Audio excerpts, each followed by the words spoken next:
এত বছর ধরে হচ্ছে যে ৭১-এর বিরুদ্ধে লড়াই ঘোষণা করছে, তারাও এখন ঐক্যের কথা বলে। এখন হচ্ছে তার কথা বলে ভারতের সাথে হচ্ছে সুসম্পর্ক রাখে। ভারতের সাথে আমার কিসের সুসম্পর্ক? হাসিনাকে ফ্যাসিস্ট বলা যায়। কোনো লড়াই তো আমাদের তাদের করি।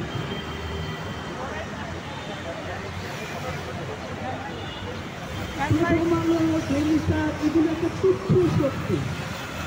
এই লোকের হাজারো চলছে বাংলাদেশে ঘোরাফেরা করতেছে। বাংলাদেশকে তারা নিয়ন্ত্রণ করে ভাবে আমাদের লড়াইটা খুব দিচ্ছে। সেই সাথে আমরা মাঠেও কাজ করবো। যে সমস্ত ভারতের দালাল বাংলাদেশে ভারতের স্বার্থ নিয়ে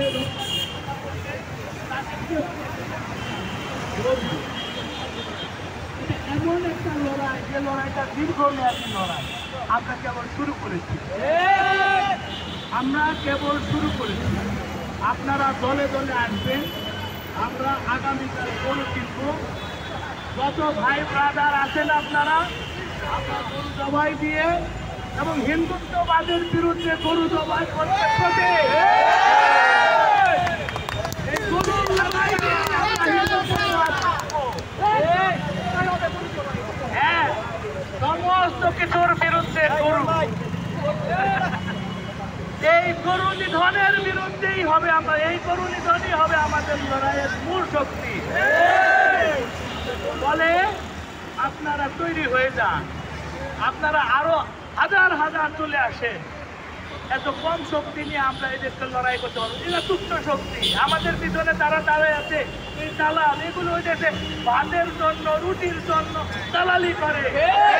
মাহফুজের বাপ বাংলাদেশের মুসলমানের আইকন ছিল আবুল মনসুর, আর তার পোলা হয়েছে ভারতের দালাল।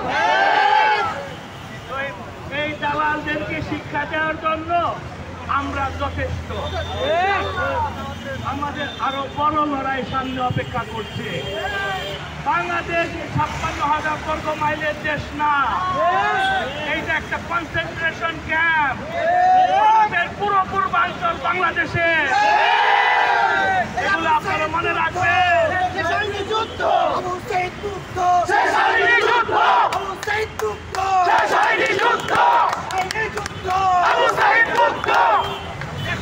আমাদের জন্য ফাঁদ ছিল, আমরা প্রতারিত হয়েছি।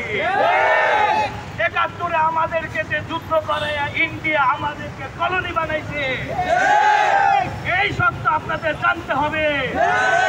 এই সত্য না বুঝে আপনারা বুঝতে পারবেন না ইন্ডিয়া কিভাবে এখানে শোষণ চালায়।